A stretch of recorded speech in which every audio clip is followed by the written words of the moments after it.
The rain fell hard on the jungle moon, as Eric dragged his tired body through the thick vines and tall trees. His ship had crashed. Hours ago, smoke still rose in the sky behind him, and he could still hear the crackle of broken wires and the hiss of fuel leaking into the mud. He held a small light in his hand and tried to stay calm, but he knew he was alone on this strange world, or so he thought. His boots sank deep into the wet ground, and his arms were shaking from pain and cold. He had a small cut on his forehead, and a larger one on his arm, but he kept moving. He had to find shelter before night came, because the jungle made strange sounds, and he felt like something was watching him. As he reached a small clearing, he saw a rock ledge that stretched out like a roof and gave him cover from the rain. He sat down under it, dropped his gear, and closed his eyes for a moment, breathing slow and deep, but then something made him stop breathing altogether. A rustle in the bushes. A faint step, not like an animal, not wild, but careful and quiet. He grabbed his light and pointed it into the trees, but saw nothing, only shadows, moving in the heavy rain. Then a flash of motion, a figure, a small one wrapped in dark cloth, standing still among the leaves, staring at him from the darkness. He called out, but the figure turned and vanished. Eric waited, holding his breath, and hoping it was not a trick of his mind. The cold and pain might be making him see things, but when he looked down again, he saw something new near his gear, a pouch full of berries and a flask of clear water placed there. While he looked away, someone was there. Someone had helped him that night. He made a fire with the little fuel he had left and sat close to it, listening to the jungle. The rain kept falling, but softer now, and he stayed awake as long as he could, hoping to see the figure again. He spoke softly into the night, thanking whoever it was and asking for their name, but no answer came, only silence and distant growls of unseen creatures. In the early hours of the morning, when the fire had died and his eyes were heavy, he saw her again, this time closer, standing just beyond the light of the fire. Her body was thin, and her clothes looked handmade. Her arms were long, and she moved like she had lived in the jungle forever, but her face was hidden by a smooth metal mask, shaped to cover every part of her head. She didn't speak and didn't move. When he sat up slowly, he raised his hand, not in fear but in peace, and asked if she wanted to come closer. She shook her head and stepped back into the dark. He didn't sleep much after that. When the sun rose behind the gray clouds, he followed her tracks. They were light, but he had training. He moved slow and careful through the trees, until he found a path made of old stone, broken and covered in moss, leading to a hill with a bunker built into it, half covered by roots and dirt. Inside it was dry and full of strange things. Some Earth tech and some alien. He saw old crates, food supplies, broken gear, and in one corner a small nest of blankets and leaves where someone had clearly lived for a long time. He didn't touch anything, just looked around and waited. Then he heard a soft sound behind him, and turned to see her again, standing in the doorway, mask still on, and eyes wide. She held a thin stick like a spear, but didn't point it at him. He raised both hands and smiled, saying, "Thank you for the food and water." She tilted her head, as if she didn't expect kindness from him, then said one word in a soft voice, not her name, not a greeting, but a warning. She said, "Go." He didn't move. Instead he said, "I'm not here to hurt you, and I don't want to take anything." She watched him for a long time, then stepped inside and pointed to the floor. He understood she wanted him to sit, and he did slowly. They sat in silence for what felt like hours. He asked her simple things, where she was from, how long she had lived here, but she gave no answers. Then he noticed her hands. They were scarred, and her fingers trembled slightly, like she had been afraid for a long time. He said he would leave if she wanted, but she said no, not yet, not while the sky is red. He looked outside and saw the storm clouds turning darker, a sign of heavy lightning that meant death for anyone caught out in the open. He asked if she would take off the mask just so he could see her face, but she turned away quickly and whispered, "No, it is better this way. You will not like what you see that night." They shared the bunker, though she stayed far from him in the corner, still hiding, still watching, still silent. And when he closed his eyes, he dreamed of a face he had never seen but felt was close, so close and full of sadness that it almost broke his heart.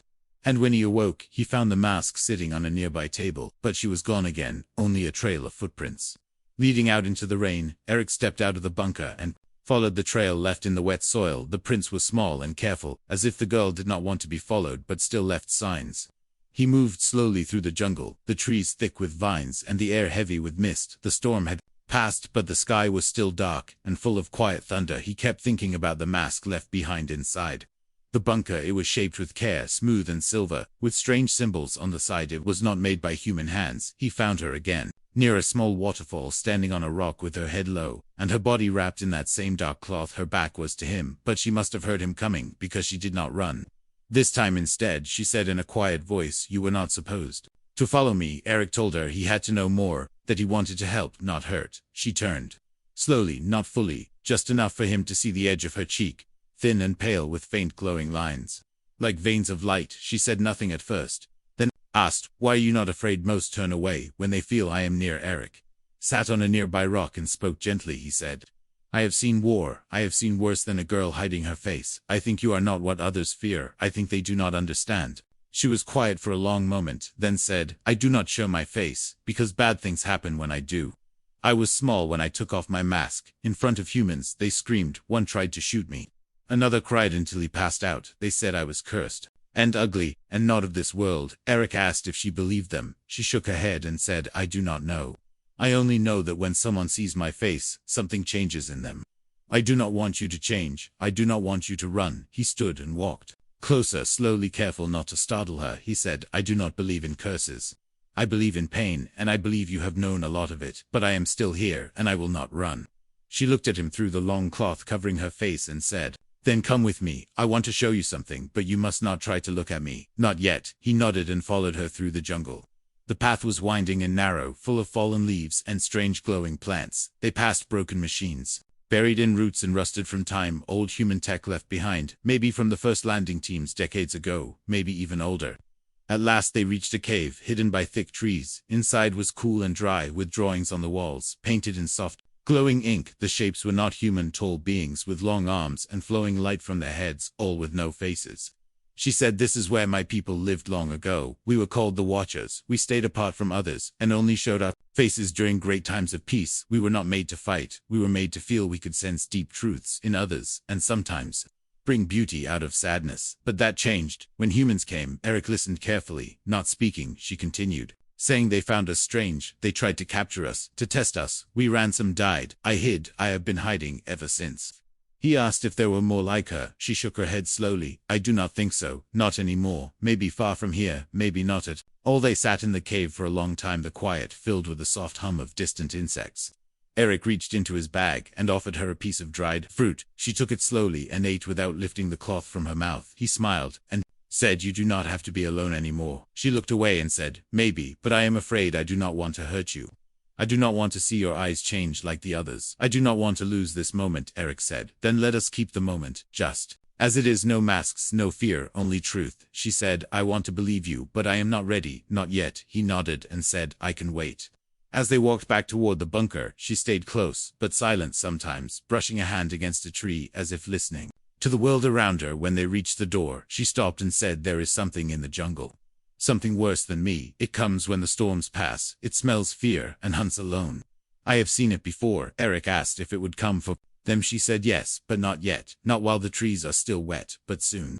He said, "Then we will fight it together." She looked at him and whispered, "You would fight for me," he said.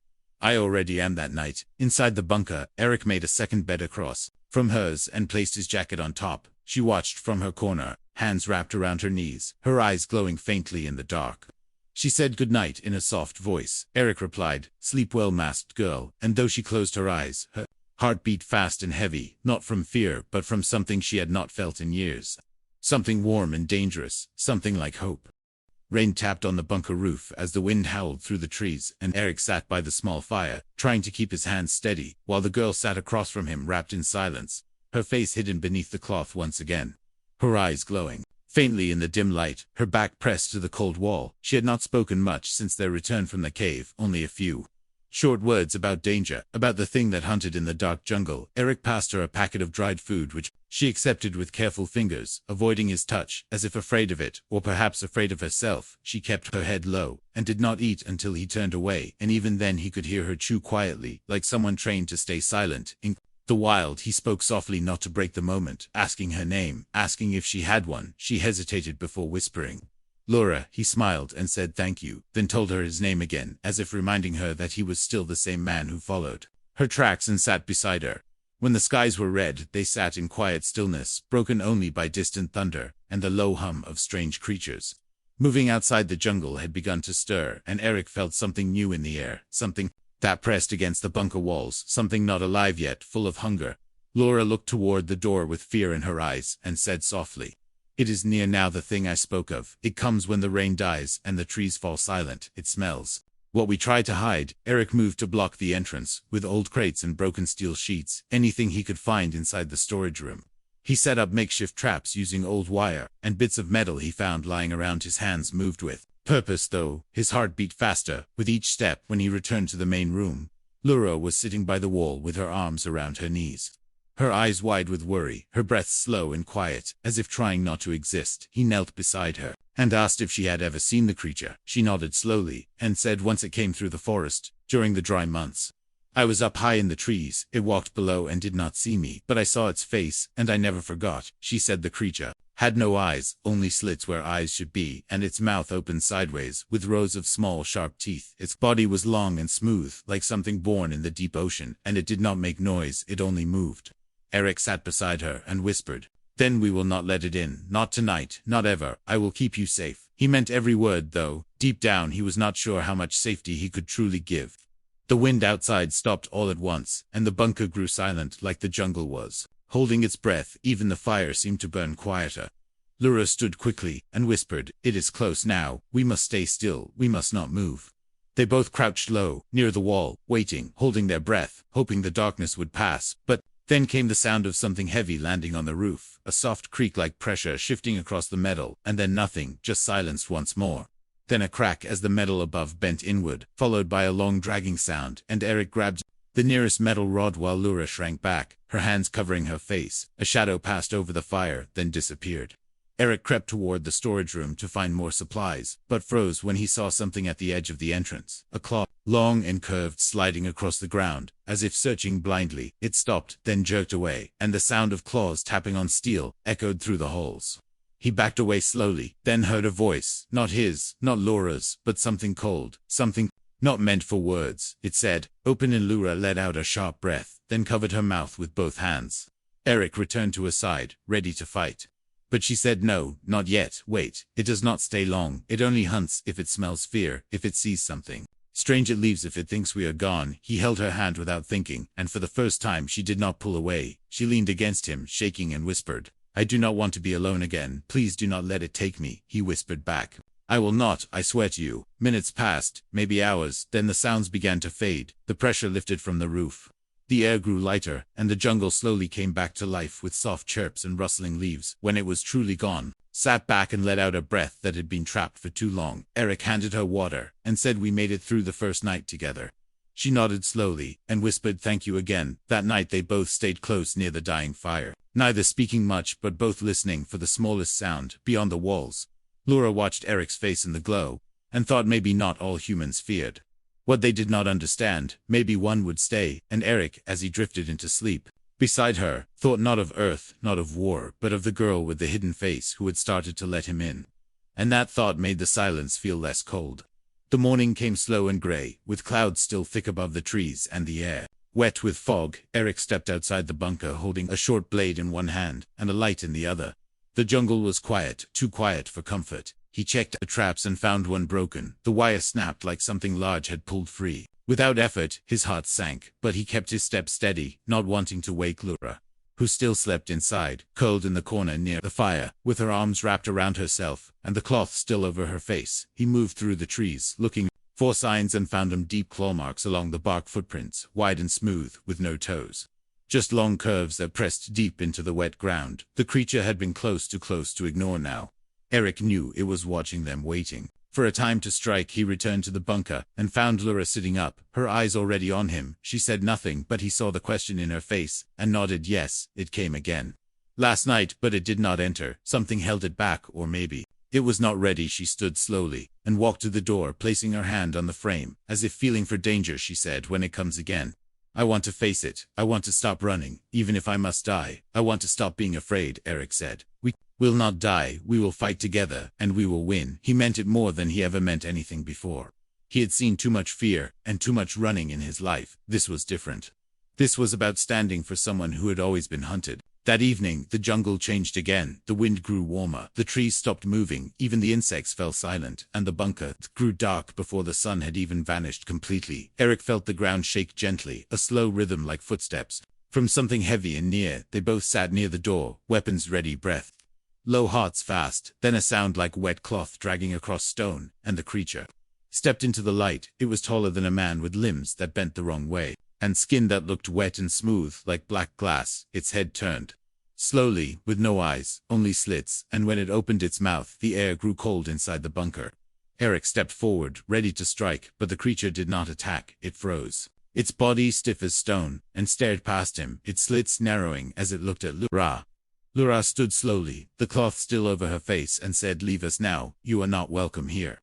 The creature hissed and stepped closer, its long claws clicking on the floor as it moved, but then something happened. A gust of wind blew through the open door and lifted the cloth from Lura's face, revealing what lay beneath. Eric did not look. He turned away to protect her from whatever curse she feared, but the creature saw and stopped moving completely. It tilted its head, then slowly dropped to one knee, its arms folding across its chest in a way that seemed almost respectful, like a bow from something ancient and lost. Lura gasped, her voice shaking. As she whispered, "It knelt, it saw me and did not scream or run or fight. It bowed." Why would it bow?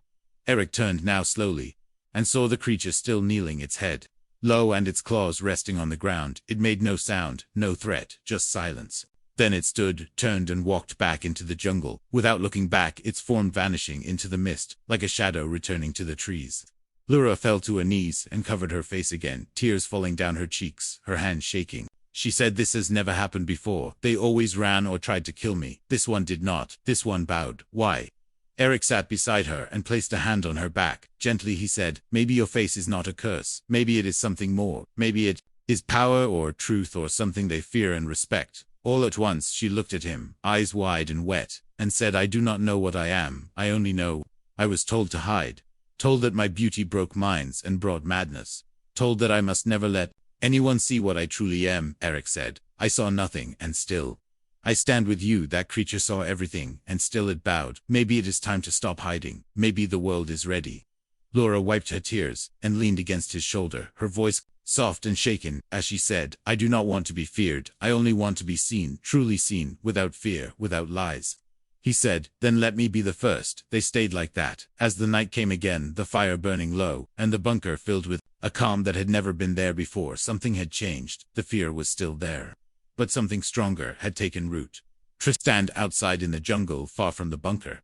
The creature stopped beneath a tree, and let out a long, slow breath, before vanishing into the fog once more, its thoughts unknown, its purpose unclear, but one truth now certain: the girl with the hidden face was no longer alone. The next morning brought quiet light through the trees, and the bunker felt softer somehow, like the shadows had pulled back just a little. Lura sat near the wall, her knees pulled to her chest, and her head resting on her arms. Eric watched her from across the room, letting her have her space, but staying close in case she needed him. Her mask still lay on the table, untouched, no longer hiding anything, only resting like a memory now too heavy to wear again. He stirred the fire and made a small breakfast from what little they had left. Lura did not move at first, but the smell brought her eyes open, and she gave a small nod of thanks, as he passed her a piece of fruit and some dried bread.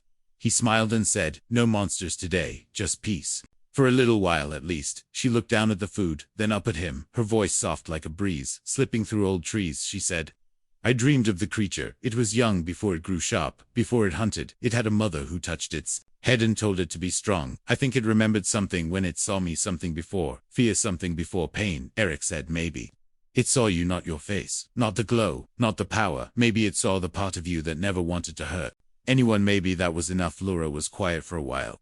Then she asked what Earth was like. She had heard stories from long ago, when humans first landed, stories about blue skies and wide oceans, and cities full of tall lights. She wanted to know if it was true, if humans smiled when they looked at the stars. Eric laughed gently, and said, "Sometimes yes, but not always. Sometimes we forget how lucky we are to see light at all." He told her about his old town, a small place near the mountains, with rivers and stone roads and people who argued over silly things, but always helped each other when it mattered.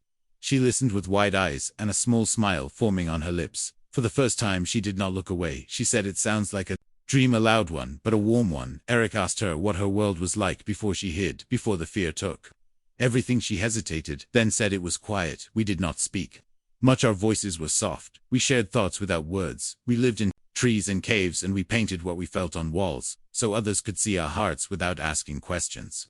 She stood then slowly and walked to the back of the bunker, where a blank wall waited untouched. She picked up a small stone, dipped it into a jar of glowing ink, and began to draw slow strokes full of care, a shape of a tree with two small figures sitting beneath it, one with short hair, one with long, both holding hands and watching stars. Eric watched her paint and felt something shift inside, something simple and real, a connection he did not expect, one that asked nothing and gave everything. He said, "It is beautiful," and she turned to him, eyes wide and strange colors dancing in them, as she asked, "Do you really think so?" He nodded and said, "I think you are beautiful too, not because of your face, not because of your glow, but because you are you, and I see you." Laura stepped back, her hand over her mouth as if trying to stop herself from crying. Her voice cracked as she said, "You are the first to say that without fear, without needing anything in return. I do not know what to do with those words."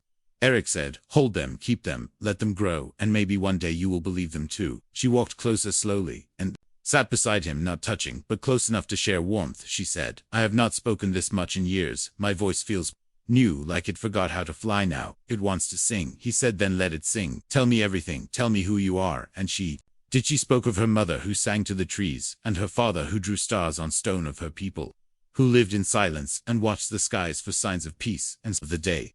The sky burned with ships that fell like metal, rain and humans came with noise and machines and fire. She had been young, hiding behind roots, when the first screams echoed through the trees. She had seen her home fall and the light in her mother's eyes fade. She had run for so long she forgot how not to run. Eric did not speak, he only listened, and when she finished, she leaned against him and said, "Thank you for hearing me, thank you for staying." He said, "I will stay as long as you want, as long as you need, and even after that, if you let me." That night they did not sleep far apart. The fire burned between them, but the fear did not, and outside the jungle whispered its own stories, carried by wind and time and memory. Laura did not wear her mask again, and for the first time she looked at her reflection in the metal and did not look away. She smiled, not for the world, but for herself, and that was enough to begin again. The morning light was soft and gold as it touched the trees and poured through the cracks in the bunker walls. Eric stepped outside to breathe the fresh air and stretch his tired arms, while Laura stayed inside near the wall, where her drawings glowed faintly in the dim light. She had not spoken much since last night, not because she was sad, but because peace had settled over her like a soft blanket, and silence felt warm, not cold. Eric heard a faint buzz in the distance and narrowed his eyes skyward.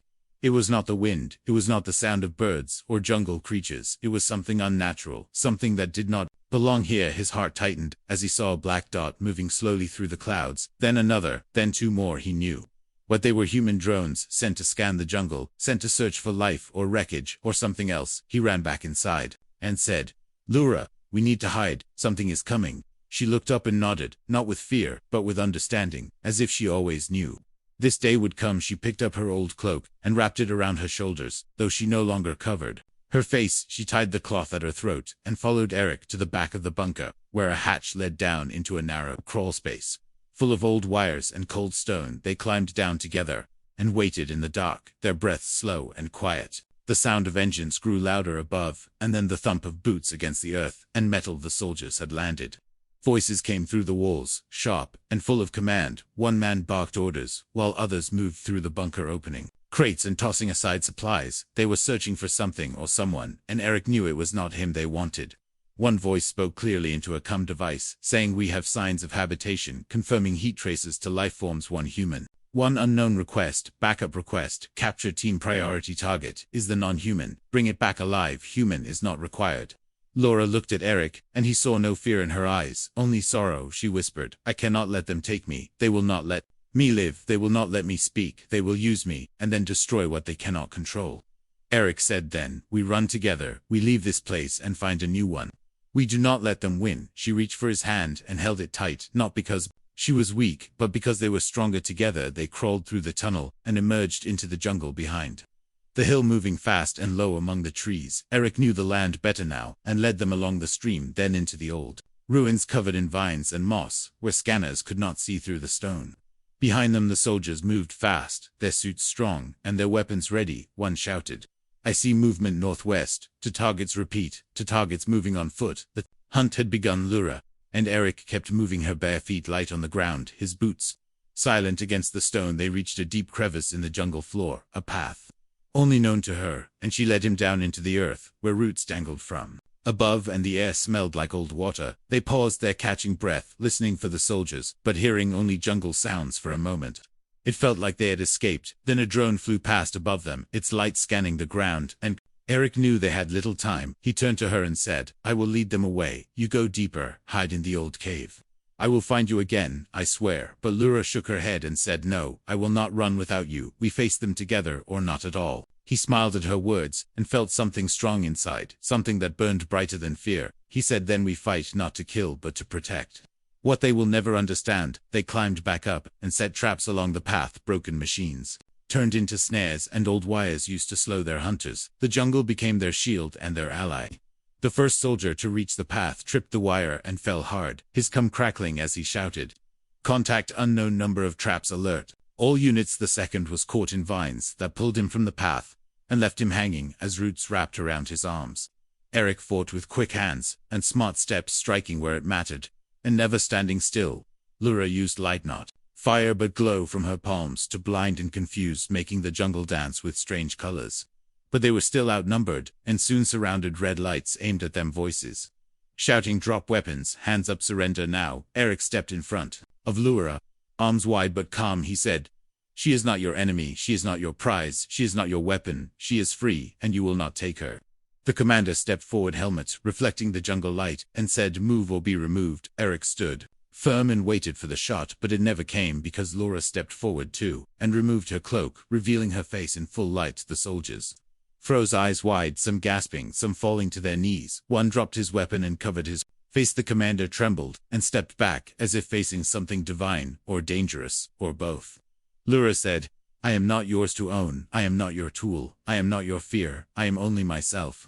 And with those words the jungle seemed to listen, and the wind rose like a song of freedom surrounding them, both in light that did not burn but healed the space.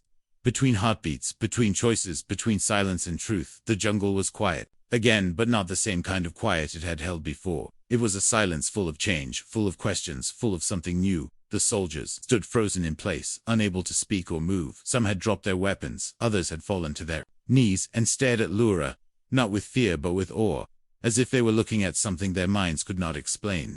Lura stood in the clearing with her head high, and her face uncovered. Glowing lines ran gently across her skin like rivers of soft light. Her eyes shimmered with strange color, not of fire, not of stars, but something in between, something that made time stop. Eric stood beside her, wounded and breathing hard, one arm around his side where blood slowly soaked through his shirt. He had taken a blast meant for her, and now he fought to stay standing, his eyes locked on her, not because of the light, not because of her face, but because of the look in her eyes, a look of strength, a look of strength, a look of sorrow, a look of love. She turned to him and placed her hand on his chest, her fingers warm and steady, her voice soft and clear, as she said, you should not have done that. Eric, you should have run, you should have let them take me. But he shook his head and whispered, I would rather fall beside you than live without you. The soldiers began to stir, unsure what to do without orders. The commander lowered his weapon slowly, his voice shaking as he said, what are you? What kind of being are you? Lura did not answer with words. Instead, she stepped forward and knelt beside one of the injured men, placing her hand on his chest. Her glow pulsed once, and the man stopped shaking. His breath came steady, and his eyes cleared. He stared at her in silence, as if seeing something he had forgotten long ago. She stood again and looked at them all and said, I am not your enemy, I am not your god. I am not your fear, I am only a girl who wishes to be left alone, to live, to feel, to dream. Eric fell to one knee, and she caught him, holding him close, her arms shaking, not from fear but from the weight of the moment. She said, you are hurt badly, we must go now, before more come. He smiled weakly and said, I think I used up all my strength trying to impress you. She laughed gently and kissed his forehead, her lips warm and trembling. She whispered, then rest now.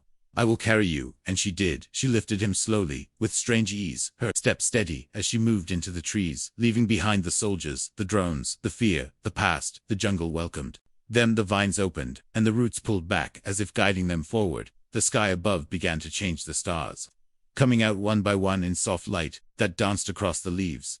They reached the old cave, where roots hung like curtains, and stone walls held paintings of old stories.